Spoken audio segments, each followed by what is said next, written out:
Hello, we're here with Jesse Friedman from Almanac Beer Company, Northern California. Near is it? You see a lot of things in Northern California, San Francisco. Is it in? Are you guys in San Francisco? We're headquartered in San Francisco, yeah, Okay. in a neighborhood called the Dog Patch.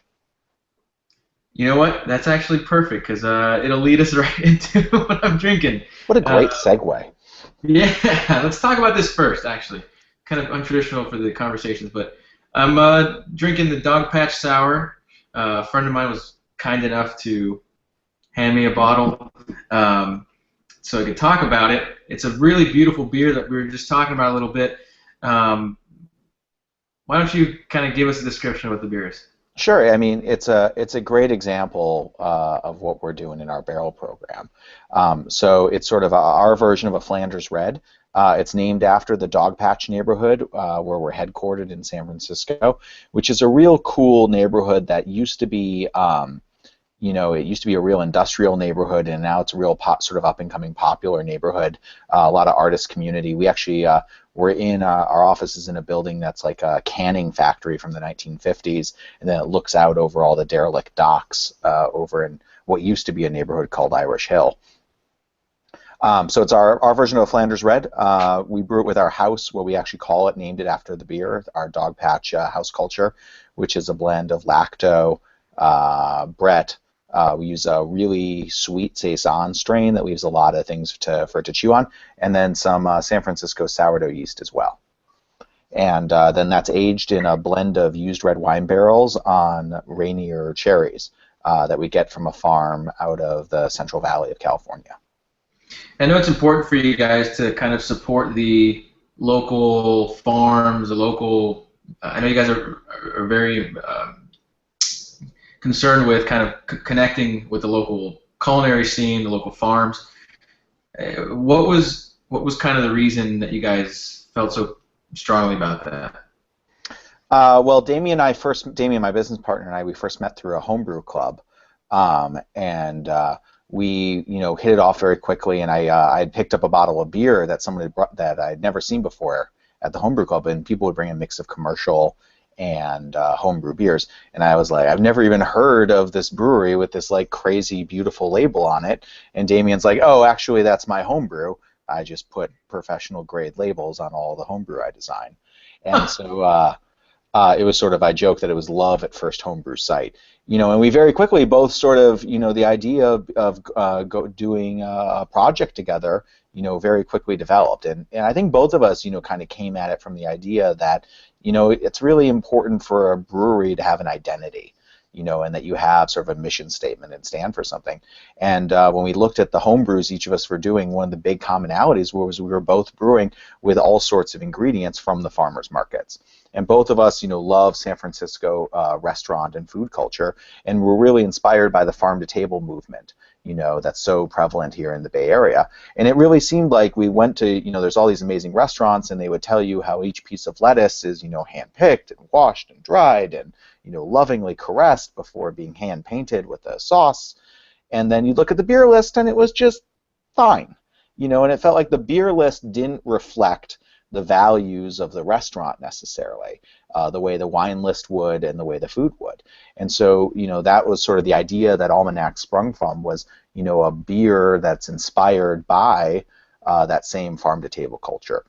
So everything we brew is tied back into California agriculture to give our beers a sense of place. To use a dirty French term, terroir, Yeah. that the idea being that, what grows together goes together, and let's make beers that use those same ingredients. So you can buy those exact Rainier cherries from Bella Viva Orchards at the Ferry Building in San Francisco Farmers Market on Saturdays.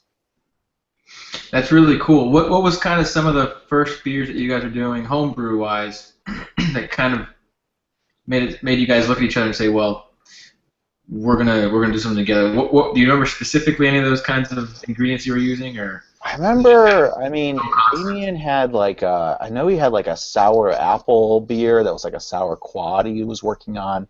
I was doing some stuff with Meyer lemon sour beers, real lacto-forward beers infused with Meyer lemon zest, and we really love doing stuff with citrus. In fact, we actually we just chopped up and put 15 cases of citrus from Hamada Farm they're outside Fresno. We got mostly Buddha's hands, which are a fruit. I mean, I'm tied to this computer. I have one in the kitchen. It's a fruit that looks like it looks like a cross between a lemon and an octopus. Right. And when you cut them open, there's no fruit inside, just pith. And so, but the pith is actually sweet. It's not bitter at all. So it's kind of fantastic. Because a big problem with citrus and beers, you can pull a lot of bitterness out of that pith. And so in this case, it lets us use the whole fruit, and you just get this great floral aroma.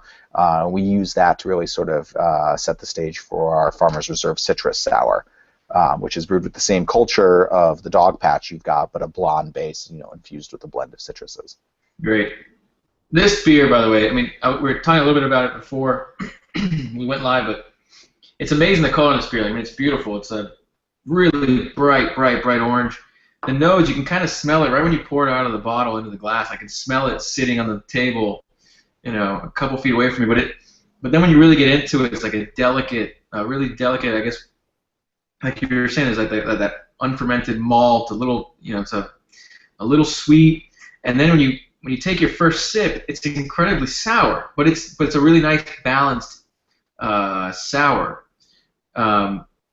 What factor at all does the oak play, in your opinion, in a beer like this?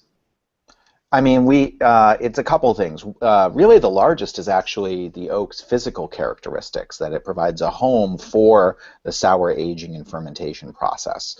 The amount of breathing that an oak does, the amount of oxygen that it's doing, the actual physical characteristics of the barrel are what encourage that bacterial growth and evolution that creates a lot of that complexity. Then on top of that, that beer really highlights a used wine barrel flavor. So we're getting, sort of a vinous character, and then, you're getting some oak, but it's not a real strong oak flavor. We're sort of getting those other things more primarily, that used wine barrel character and a little bit of vanilla. We've got some other beers that highlight, oak flavor, like a bourbon barrel or something like that a little more directly. Sure. Now, how has San Francisco, that area, embraced your beers? Because San Francisco, to me, if I were ever to leave Miami, it would probably be the city that I would move to. I love the city, the atmosphere in the city, and especially because of the food culture. And then you got Napa, 45-minute drive away, and the beer culture there's fantastic too. But you kind of hit something. You go to a higher end restaurant, and I think you're now a little bit more likely to see a better beer list, but you're right. It's mostly going to be, dedicated and catered to wine. Are you seeing San Francisco kind of be receptive to you guys and saying, wow, this is something that is definitely something we should carry on our menus because it is a seasonal product? We can pair it with the foods that we're cooking now at this time. Yeah, I mean, we're seeing, things are going great. We can't make barrel-aged beer fast enough, which is a great problem to have. And I think, it's actually, Almanac's coming up on 4 years old, and it's really pretty remarkable how much, the beer and brewing and where the overlap of the food, where that has changed in the last couple of years. There's way more great beer lists for sure at most restaurants. I think there's a lot more interest being put into it. You see a lot less wine lists being put together by sommeliers and a lot more wine lists being put together by someone, maybe the chef or someone else on the staff who really cares about these things. And I think the overall excitement about craft beer right now is really bleeding into the food world. It's great. And so the overall excitement about craft beer is something that obviously, you can use to your favor when producing the product you're producing. It's something that's exciting to write about and to talk about with brewers. But there's something to be said for these kind of artisan small batch beers. In my opinion, this is not me trying to kiss up or anything. That is gonna go very far and maintain. In my opinion, I don't know if you have a different opinion, but it's going to go very far in maintaining the growth and then stability of the craft beer market, because you can fads and things like that. But I guess what's maintained wine is that there's it's built up a cult. It built up a culture. This is a high quality wine has stayed. People have always appreciated it, and so I feel like with the really like a huge boom of the American craft beer scene, you've got people like yourselves kind of taking these traditional styles, making them American. You guys say, I think, making it North California. Um, is there? Do you think there's a difference in the kinds of beers that are being produced that'll help with the stability of the craft beer market, or is it still, well, the more of us around, the better? I mean, I think it's a mix. I think, the thing about the way the craft beer market is today is I think we're really not trying to convert people into Almanac drinkers as much we're trying to convert them into being craft beer drinkers. And it's super cliche to say something like a rising tide, but I think that's the truth. That if you drink an Almanac today, and an Allagash tomorrow, I'm thrilled. Because so many more people are coming on and trying it, and I think the average craft beer drinker is not going to be, like there used to be, like I'm a Coors guy and that's it, and I'm not drinking anything else. I think people that are excited about craft beer are excited about craft beer, and there's space for a lot of different breweries at a lot of different levels, to keep growing. Yeah, I spoke with Brandon, one of the founders of DC Brow, this last week, and he was saying that since DC is kind of like a virgin market, but since more breweries are opening up in DC, he's seeing his sales do way better. So in the short term, it feels like that's a good thing, but in the long term, with the more competition, you're gonna have more competition to get your beer in people's hands in general. I mean, is that a concern that you guys see going forward? No, I mean, craft beer is at 7% of the overall beer market right now. I don't think it's at all unrealistic to think that craft beer could, level out, north of 20% of the overall beer market. And a lot of that growth is going to go to the Sierra Nevadas and the New Belgiums and the Lagunitas that are really, growing really, really, really big. But, that still leaves so much growth for all sorts of breweries at all sorts of sizes. I always describe it that you, as a brewery, it's sort of like being a restaurant in San Francisco, where you're going to live or die by your own merits and your business operations and the quality of your beer. You're not, the guy next door is not going to be the one to put you out of business. That's a good point. I guess that's the point I was trying to get at. Is I think it's going to be you're going to have the cream rise to the top, and I think once the competition starts to really get big, it's going to be when there's a restaurant that has 10 tap handles.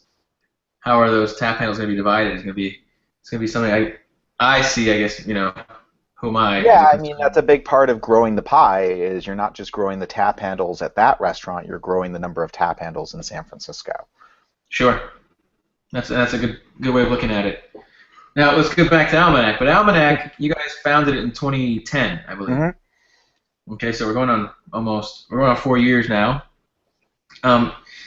You guys are what people are considering gypsy brewers, correct? Yeah. So we're sort of set up. There's the vocabulary is just awful for talking about this stuff because I feel like contract brewer is an ugly, ugly term.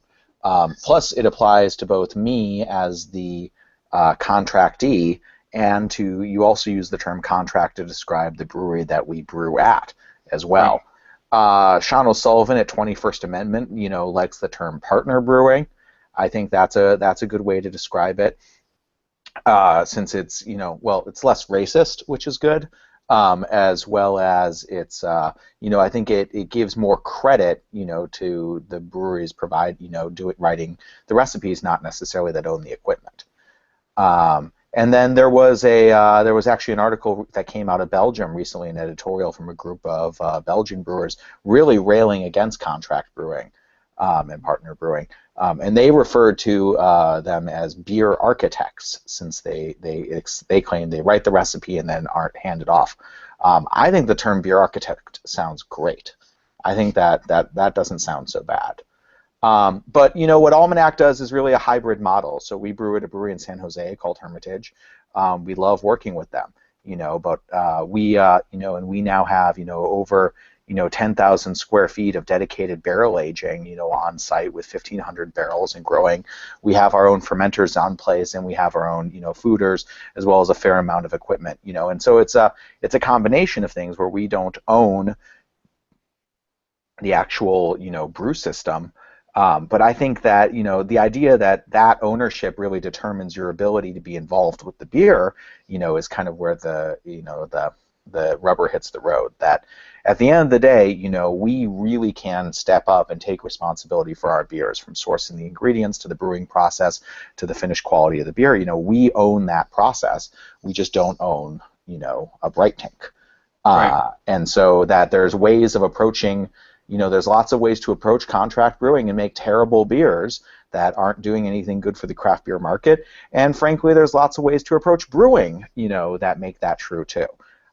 That for us, it wasn't like we set out to do this business model from the beginning. It was more like we landed there, where we brewed a first batch of beer at Drake's in San Leandro, sold that, used that money to brew a second batch of beer down at Hermitage, and then it just sort of got rolling from there. And it's really allowed us to focus more on other aspects of it, like barrel aging, than we would have if we were more focused on the down payment of another fermenter. Sure. I think you're seeing it pop up around the country. Corey King at Side Project's doing it. I just went blank on a bunch of other people I've talked to that are starting to do this around the country. I think it's probably going to be the wave of the future. It's going to it's allowed you guys to grow, put out your product, allow people to appreciate your product without necessarily having to put, like you said, that initial huge investment that can be sometimes, unless you've got a bunch of friends who can be investors, completely overwhelming and not let you get off the ground. Yeah, it really lowers the barrier of entry to get involved, to get started. And that's going to mean that some people that probably shouldn't, be doing it are going to do it, but I think the market's going to shake that out. That each brewery can be judged on its own merits and the quality of their beer, not necessarily by their business model. Right. What did it? Do you remember what it cost to get that first batch out? It cost a lot more than we thought it was going to. That's for sure. But it still was, far less than, actually opening the doors. But for us, we weren't even sure there was a market for what we wanted to do. Right. When we put out that first batch of beer, both Damien and I we kept our full-time jobs for the first year of Almanac's, having beer on the market, delivering out of the trunks of our cars on nights and weekends. Yeah, that's a story that's happening more and more often. I guess how long did it take you to get rid of that first batch? You can brew your second batch. I think we sold out of the first batch in like a month, maybe a little over 3 weeks. It was a little over 300 cases of beer, which now seems like, I think we have accounts that would take the whole run if they could. Right. But at the time, we were really going out and hand selling it, because people didn't know who we were. Does California's this is kind of in Florida we can't self-distribute. Does California allow self-distribution? Yeah, California's got pretty good laws in that regard. If you're a licensed production brewery, you can be a distributor. You can own a brewery, and a distributor as well in California. So there's breweries like Stone has a major craft beer operation for distribution. Do you still self-distribute, or are you with a distributor? We self-distribute in a very limited number of places. Otherwise, we have distribution across most of California, and then we're in Washington State, Colorado, and New York. Right. I was going to get into that later, but we don't need to anymore. All right. So you had this concept of bringing together the culinary passion that you had and making sure to support or use local seasonal products. You guys call it farm to barrel, right? I'm not saying anything wrong here yet. Absolutely. Okay. All right. So I love that you guys stay local. I'm a big proponent of farm to table, staying local. I think it's amazing that we're starting to see, this push back to that kind of scene where you're helping, you're growing your neighbors' businesses, and everyone's kind of buying from local areas. And so we kind of glazed over it a little earlier, but what is I guess was it always the intention to stay local, or was it just kind of like, well, we've got a ton of stuff here, why not? Why do we have to go any further? I mean, we have the advantage of being in California, which got the nickname America's breadbasket for a reason. That we have access to such an unbelievable amount of produce, and it allows us. It's just. I think as a part of being a brewery, you define what you do and what you don't do. And for us, really focusing and going deep on this California agriculture has allowed us to, I think explore different and more exciting things, in terms of trying to create that sense of terroir. And that if we can't find enough inspiration there, I guess we could always change models. But I don't think we're anywhere near the bottom of that well yet. You've mentioned terroir a few times now. Your website mentions terroir. Are you guys wine guys? No, not at all. Actually, not really. I mean, neither of us had professional brewing experience when we started Almanac. I'm a recovering beer blogger, and Damien had a background in design. So, is it safe to say that your terroir? I mean, how about your yeast strains? Are you using like local house yeasts? Or is that going into part of the terroir to your beers, or is it kind of like we're going to rely on our local produce to provide that terroir and let people know this is a California beer? We do both. At the end of the day, we're going to brew with the best available ingredients, in any case. I mean, White Labs is headquartered in San Diego, and we have Giga Yeast, in the Bay Area here. There's no shortage of great yeast suppliers, locally. But we use imported hops. We use some imported malts. When it comes to brewing ingredients, we want the best possible ingredients to make the best possible beer. The house sour culture does include some San Francisco sourdough yeast as a part of that, and that'll give the beer a little cideriness and a little savoriness. That's a mixed part of that fermentation. Sure, you picked that up in this beer. That's now you say that I can actually pick it up. It's the actually power of suggestion. Well, it clicked immediately when you said it. Yeah, it's funny how that works. Is the second somebody says, "Yeah, I get this," it's all of a sudden it pops up in your head. Yeah, I get that too. So can you kind of walk us through how the collaboration process goes when you're designing the next beer? And I know you guys have a strong emphasis on using, again, local produce, local fruits. How does it kind of, I guess, how do your brains function when you're coming up with that next kind of fruited beer or next beer that you're going to barrel age? And I guess, and we can go kind of piece by piece, but generally speaking, I guess, start to finish, how do you understand what your base beer is going to be? How do you understand what fruit you want to use as that base beer? And then at the end of the day, what barrel you're going to put it in?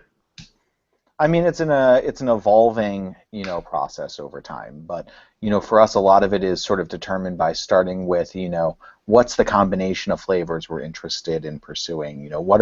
Is there an ingredient that's a starting point or a combination of ingredients? Oftentimes there's a farm, that we want to work with, and we're talking to them about what they have that's special, that's exciting, and that's interesting. And then we'll pair that ingredient, either with an existing base sour like our Dog Patch or our Farmer's Reserve Blonde, or our sour porter, or maybe that'll require creating a whole cloth new beer.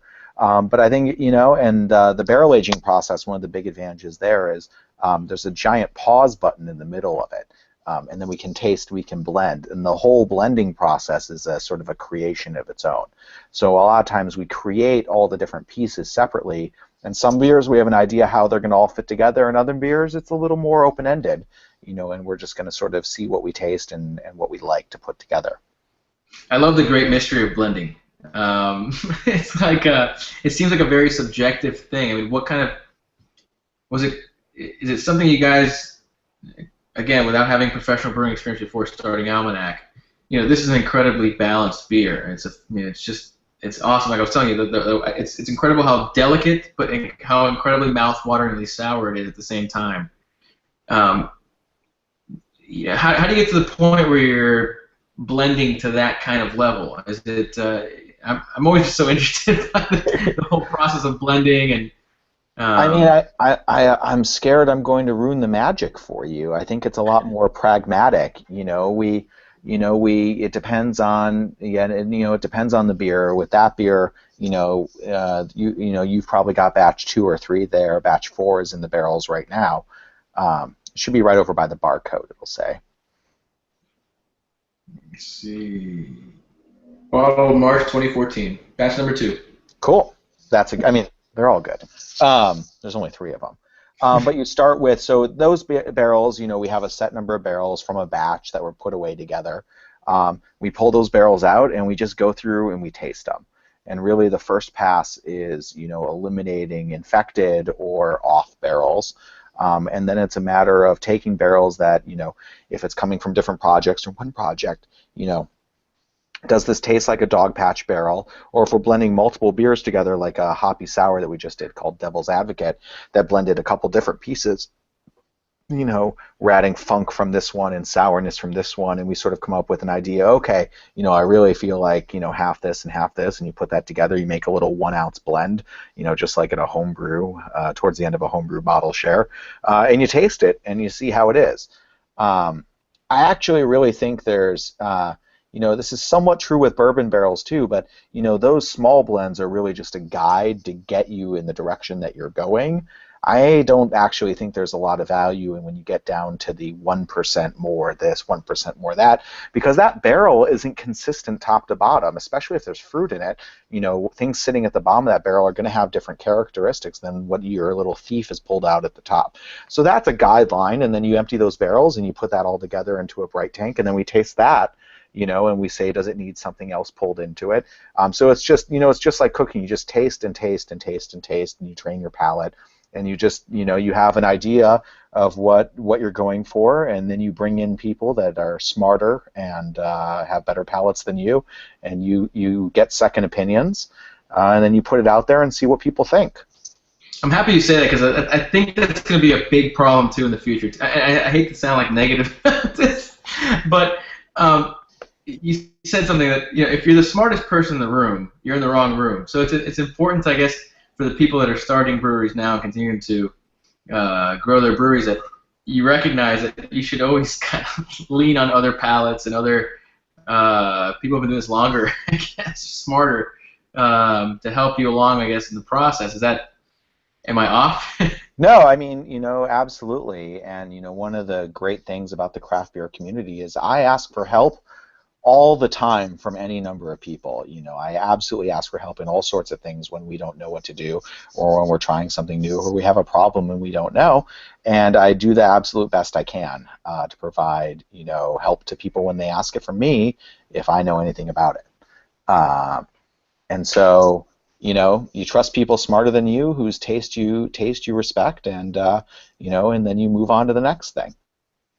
I think small business ownership is just a series of escalating crises that you try and make the best possible decision at each one. I agree. It's great to have sort of a long view, but you also just in big and small decisions, you're always given opportunities to say, is this beer good enough to be sold? And I think a willingness to throw away beer that doesn't meet standards is incredibly important. Is it possible? I mean, obviously it is. I mean, obviously the answer is, but it's got to be so gut-wrenching to be able to do that on a small scale. I mean, it's got to just be killer. I always feel like the universe is testing me, and I'm being prompted to make the right decision, because you always know what the right decision is. Deep down, if there's a problem with a beer, what you have to do. Right. And the truth is, the beer market is discerning. They're going to find you out for it if you make the wrong call. Right. It's incredible now, especially with the advent of the internet and all the forums the way they're going, how quickly. And Anthony Bourdain writes about this a lot, about restaurant blogging and stuff like that. But people just kind of want to see the guy who's doing really well fail. And so the second you put out that one skunk, it's like, yeah, Almanac put out 5 great beers. Oh, this one's terrible. Are they on their way out? It's like, how quickly that word spreads. Do you guys pay attention to those things, or is it just kind of like in the background noise? I mean, we have internet access at the brewery, so we're aware of these things. I try. We don't really. I pay some attention, to forums and to Untapped check-ins and reviews. Certainly, when people reach out to the brewery, that's always going to cross someone's desk, the relevant person's desk. But if someone has a bad bottle where there's a problem, we'll make every effort to talk to that person and get a pint glass in the mail or something, because it's important that people have a good customer service experience.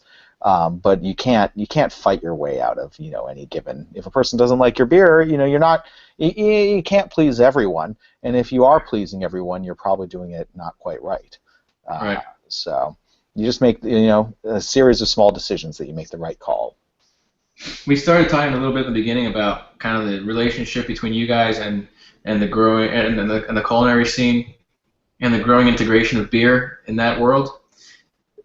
Do you guys get pushed by being in a city like San Francisco that is so driven by these kinds of things, food and that long-standing culture of really like high quality, like you said, produce and just culinary in general? I mean, like I said, Napa's right there, and you can go to walk around San Francisco and never eat the same thing twice for 3 years probably. Do you guys get pushed by that? Is that kind of like a motivating factor to constantly be evolving and change and get better and try something new? I mean, we can't leave anything alone. I'm like always a fidgeting with everything and trying to make it a little bit better. I hate everything we do because I always want everything to be better.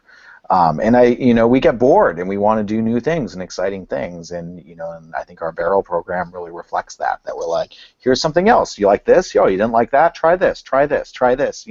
Maybe you'll like this next one. And we're trying a lot. We pride ourselves on being experimental. We don't want to be safe. We don't want to do the same things. We don't want to repeat ourselves. We want to try new things and be, excited and engaged with what we're making. What would you say is the primary focus of what you're making? I mean, is there a kind of like a common theme that goes into the stuff that you're coming up with, or is it like, I guess if there's like a statement that we want to do this every time, and how do we get to this, like an overarching theme? I mean, to bring it full circle, it's that's the trying to create beers that are inspired by California agriculture, and create beers that are designed to go with the food that we're eating, and we don't much care what style or what tradition we pull from, a German beer, a Belgian beer, an American IPA. As long as it's delicious and it's food friendly and it's exciting and it's alive, that's what we want to be doing. How important is, we may have talked about this, I don't remember, but how important is it for beer to be food friendly? I harp on it all the time. I hope the people that read this website and watch these videos aren't sick of it, but I was telling you before, I think it was before we started recording, I hope it was, that I think it's incredibly important to have breweries like yours that are focusing on food, being food-friendly beers, in order to maintain the status of craft beer.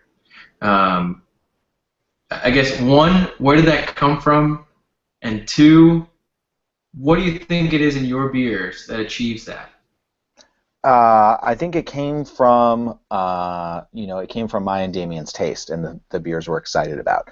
The funny thing is, when I talk to home brewers that are thinking about going pro or brewers that are just getting started, and we talk about different, advice, when it comes to the broader questions, I'm always like, look, I can tell you what I think, but you can go buy a bottle of what I think because I did that, based on the things that I thought were important. You should figure out what's important to you and how to, explain that to people and make sure they're getting that out of your beer.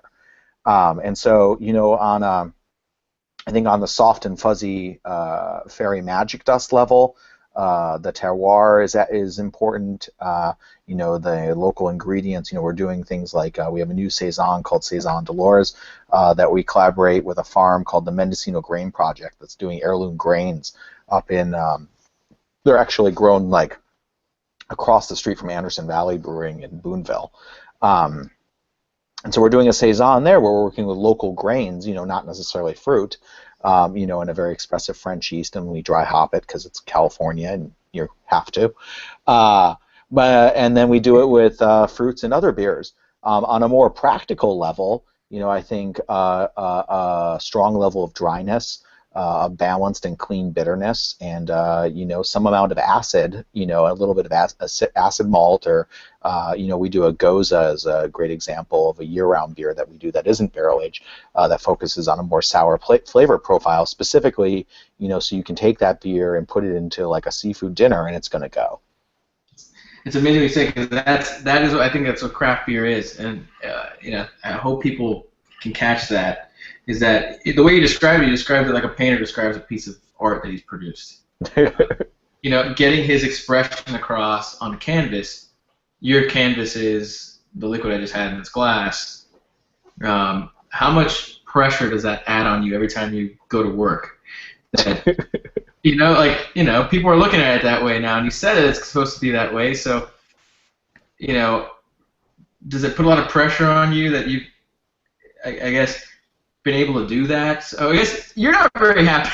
You said it seems like you think you haven't really done that yet. Well, I'm never happy with any. I'm always like, well, this could be better. This could be fresher. This could be brighter. This could be sharper. That's all the best thing.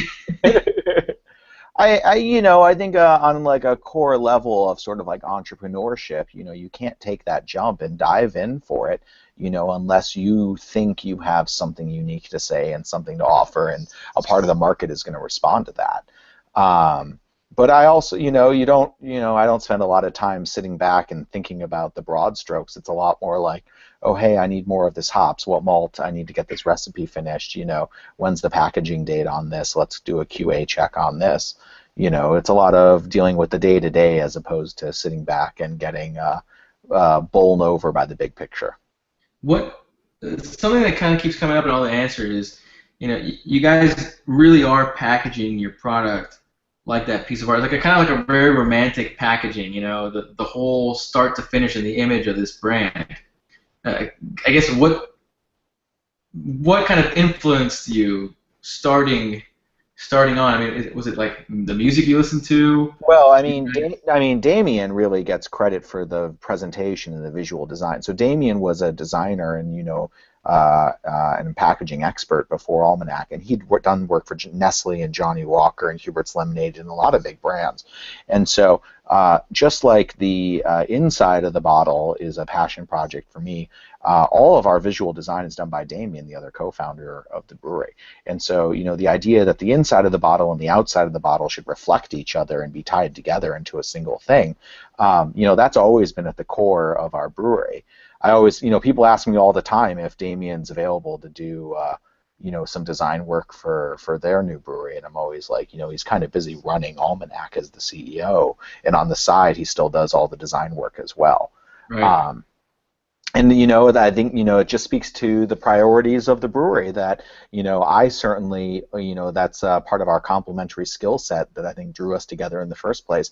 Was I'm a total design nerd, and partnering with someone that was a designer and brought that skill set, that thing that I thought was so important but totally lacked the I know my way around how to open and ruin an Illustrator file, but nothing like what he can do. But it just speaks to the priorities of the brewery. I mean, again, so that answered maybe 75%. I don't think I was clear enough. So the inside of the bottle. Let's just say we pull that liquid out of the bottle. That bottle is you. Every way you've described the liquid inside this bottle has been kind of like a very romanticized story. What was your influence in coming up with what you wanted to portray inside that bottle? I mean, was it kind of reflected by the music you listened to, the art that you were into? Was it strictly the food that you were into? What made up what you were, or what you wanted people to see in you in that liquid, if that makes any sense? I think I don't know that I have a very well thought through answer. I think the food portion was a lot of it. And I think, obviously, the culinary point of view was a big part of it, and Belgian sour beers were it. And then, kind of, I think in terms of the level of complexity that we demanded of everything that we were doing, and that we sort of took from the beginning a real shoot the moon approach to it, where we weren't coming out, we weren't interested in making an everyday pail. We wanted to make something that reached higher. That was setting our sights a little higher from the beginning, and thank God it's worked out for us, and we get to keep doing it. What are your goals, I guess, for the end of this year? Now we're with a brand new start of the year. If we can sit down in January, what's today's date? The 7th of 2016 again. Maybe I'll have a beard for that one, longer hair, and kind of reattack some of these goals and overarching images. And where do you think that you would want Almanac to be at that point? We're working on our end of our year plan right now for Almanac, and I think the answers are pretty dull. We want to do more of what we're doing. We want to open more distribution in more places. We want to continue to grow the barrel program, and we want to continue to proselytize, for barrel-aged beer and craft beer and beer's place in the culinary world. I think at this point we've really kind of figured out, early in Almanac's life we were really figuring out who we were as a brewery and what the flavors of Almanac were. And now that, we've got a better handle on it, it's more of an issue of refining it and doing more of it and growing it and exposing it to more people. So does that include ever going into, and see, I just realized I just ruined my hair when I put my hand to my hair. Does that mean ever to be able to do that? Do you think you'll have to change your system up? Meaning, you'll have to have your own space. You'll have to be able to put 1 million fermenters into your own place, or does it make sense to do that anymore because you've been able to continue to grow without that? I mean, if we keep growing at the speed we're going, it's just a fact that eventually we'll be too big for any existing space that's available to us, and we'll have to build our own thing. And I think that's fine, And we'll cross that bridge when we get there. We're not there today. We keep on, grabbing more and more barrel aging space down in San Jose, and that's really working for us right now. But I think the question then will be, okay, how do we take this thing we're doing now and in that transition grow it and improve it? Right. And do you think that it'll be difficult to improve it if you've got to go through all these changes? It's got to be a transition period there. It's got to be kind of intimidating to. Well, it can always be better. I think we've learned that through. It's incredible. It's the joke. When people ask me what my favorite Almanac beer, my honest answer is whatever our newest one is. Whatever beer we just put out for the first time. That's always my favorite. What's funny is all the people that I kind of look up to in like these kinds of cultural things, arts and stuff like that. I mean, just modern. Just to use an example again, Anthony Bourdain that just finished another one of his books. He's never satisfied with anything. I listen to Howard Stern every morning. He's never satisfied with anything, and these are the people that are constantly elevating and are at what they do considered to be some of the best. That's a good characteristic. Well, who cares about good enough? We're only interested in the best. Right. When do you think you'll ever see the best? No, absolutely not. Never. The best is just reserved for Russian River. Everyone knows that. Oh yeah, it's funny. Every brewer would say that. I wonder what Vinny would say if we asked him if he'd ever think he'd see the best. No, he's just trying to make a good beer. Yeah. Who were your biggest influences, brewing-wise, starting up, and then I guess now, who have been kind of your biggest go-tos and people you've learned from the most now that you've 4 years now in the industry? Yeah. In terms of influences, I think Russian River, would absolutely be the shadow of Russian River is huge. It's kind of crazy to me that Pliny has now taken on this life of its own, because just a couple years ago, I mean, Pliny was amazing and Pliny was great, but we talked about consecration and sanctification and beatification. There's no line for beatification at an SF Beer Week event. The line's for Pliny, and I'm more interested in beatification. And then I think in terms of there's a lot of other we've got Lagunitas, we've got Sierra Nevada, we've got Anchor, all in our backyard. In terms of brewers that really helped Almanac, I'd say Steve Altamari, formerly of Valley Brewing Company, he's the owner operator of Highwater Brewing, was huge. We just always ask so many favors of so many people. Drake's, we absolutely, we brewed our first batch of beer, and they were just incredibly helpful, in guiding us through that process. And then, Arnie at Marin is, always a great technical resource. Steve Donahue, now at Valley Brewing, he's at Santa Clara. He owns Santa Clara Valley Brewing Company. Peter at Hermitage. There's the list sort of goes on and on and on of local breweries. That have just been awesome. And that's one of the. It is genuinely true. That breweries look out and help each other. When they can, which is awesome. Yeah, you mentioned that. I don't know if they're still. I don't know if you know that they're still using the space, but I think they are. Firestone Walker helping Russian River out now. Yeah. That's incredible. Any other industry, there's no way they're doing that for them. It's like, all right, now's our chance to crush you into the ground. Yeah, absolutely. And Firestone Walker just makes incredible beers. Matt's like a hop whisperer. In terms of sort of newer breweries that I'm excited about right now, Cellar Maker here in San Francisco is just doing some unbelievably awesome stuff with fresh beer, promoting growler culture, doing really big dry hop pails, with no shelf life at all. And then Hen House up in Petaluma, run by Colin McDonald, who I think of as the growing philosopher king of the local beer at Bay Area. And then, there's just, the list goes on and on, of local breweries. We've got Santa Darius, down in Santa Cruz doing some really fun stuff, really developing, a spontaneous fermentation program. What do you think you need to develop more at Almanac to make it more your image of the best? If there's a commonality going across your beers, look, they're great beers. There's no, there's no doubt about it. But what if you could have your way and change one thing that you're like, shit, I can't get this? You know what it would be? If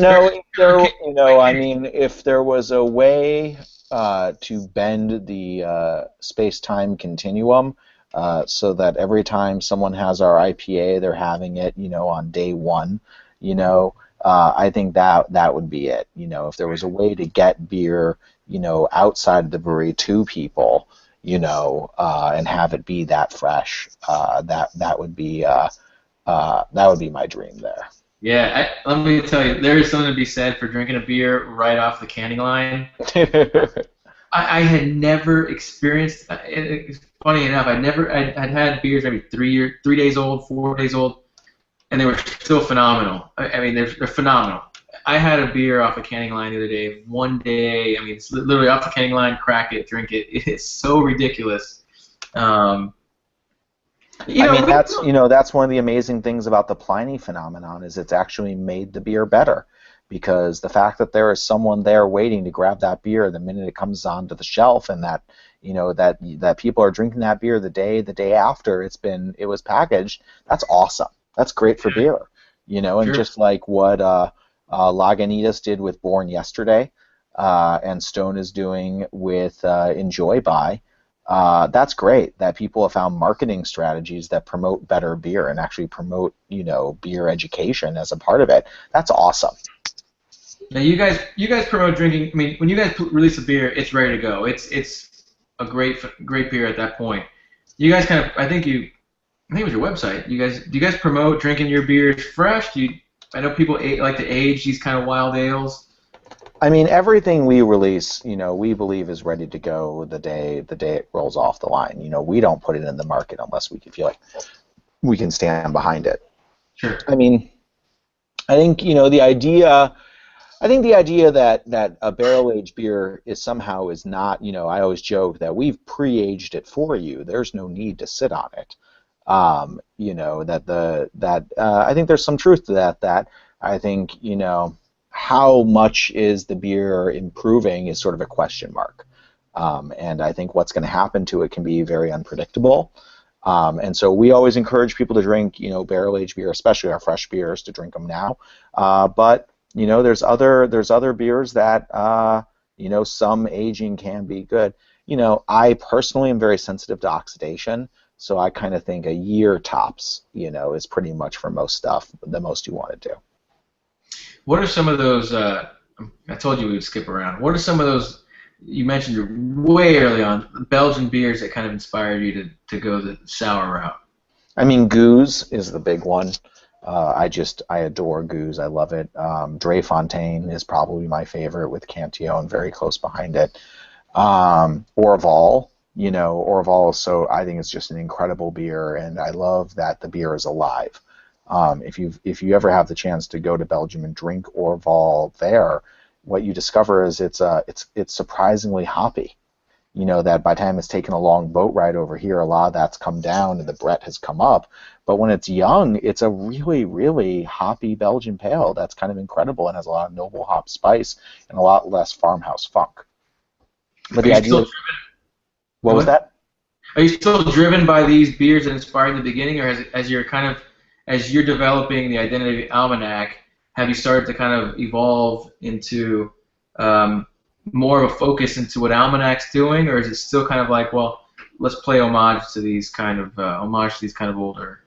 I mean, I think it's both. I think being working on the production side of beer has really it gives you an appreciation for simpler beers that are perfectly done, for beers that are technically sound. A perfect Kolsch, a perfect light lager, a great Czech Pilsner.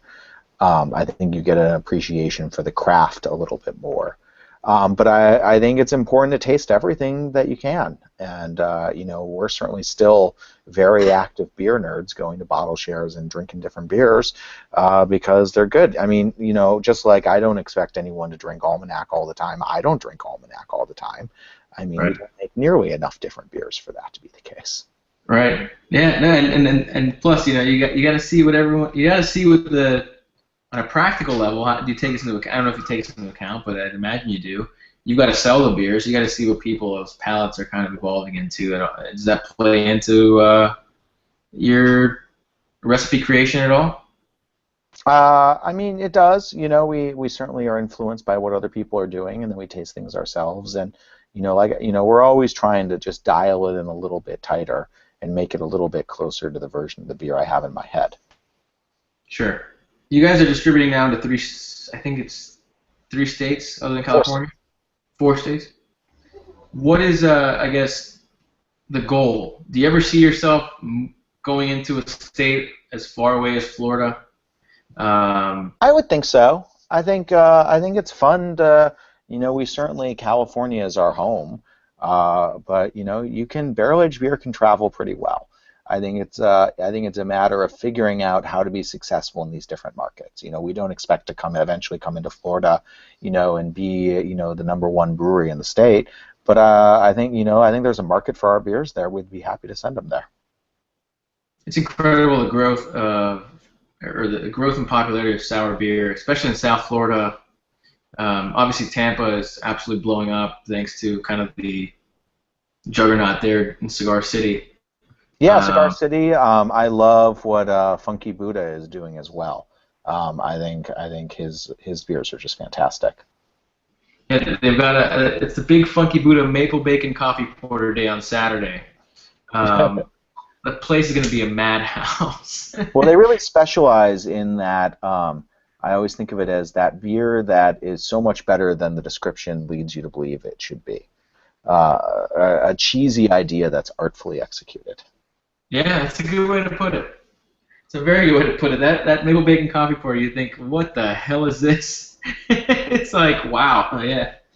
But yeah, I mean, they're in the want when you go to beer shares or you go to these events where people are hanging out, the want for these wild ales, sour beers is just through the roof. It's incredible people in Miami and even up to Tampa area, that's the kind of zone that I kind of frequent.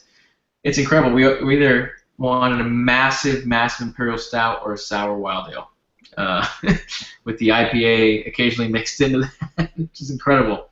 Um, 90-degree weather, people are drinking a 18% brewery imperial stout.